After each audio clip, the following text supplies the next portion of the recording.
Dans ce gobelet, il y a un mélange d'eau salée avec du sable.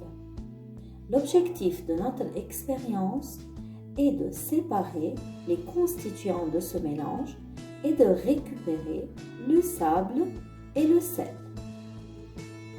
Afin d'obtenir notre mélange d'eau salée avec du sable, on va prendre du sel, de l'eau et du sable. Je vais placer du sel dans l'eau, bien mélanger. À ce mélange homogène, je vais ajouter une cuillerée de sable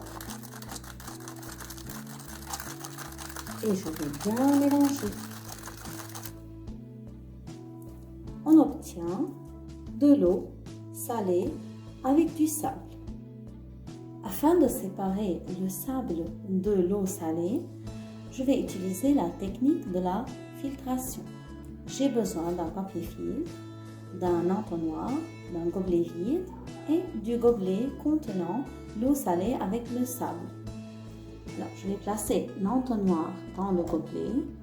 Je vais placer le papier filtre dans l'entonnoir.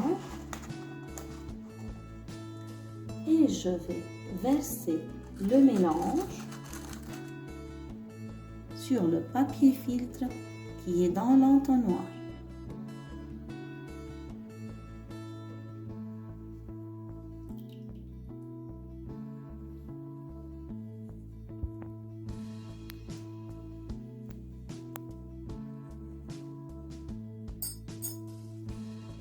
Attendre quelques minutes et observer le résultat. On remarque que l'eau commence à descendre au fond du gobelet. Le résultat de la première technique est on a obtenu le sable sur le papier filtre qui est dans l'entonnoir.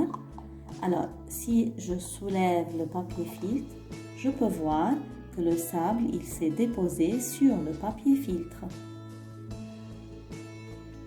Et au fond du gobelet, je peux avoir de l'eau qui est l'eau salée.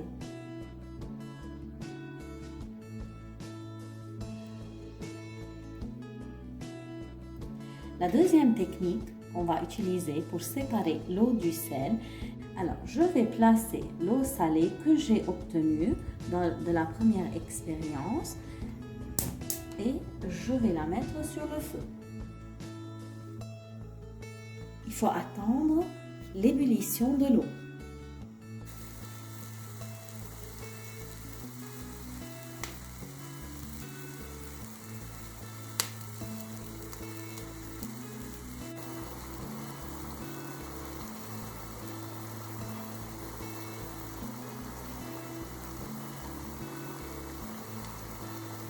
L'eau se transforme en vapeur d'eau.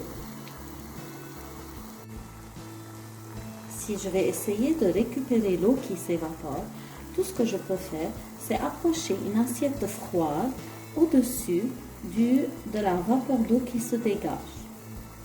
Au contact d'une surface froide, la vapeur d'eau se condense et se transforme en gouttelettes d'eau liquide.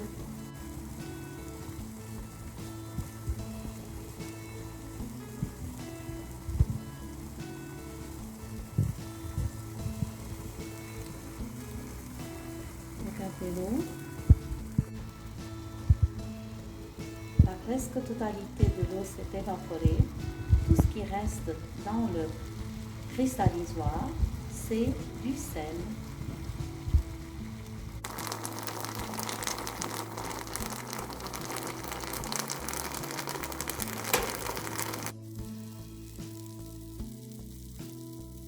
Alors, j'ai éteint le feu. Voici le résultat obtenu. Toute l'eau s'est évaporée. Il reste dans le cristallisoire seulement le sel.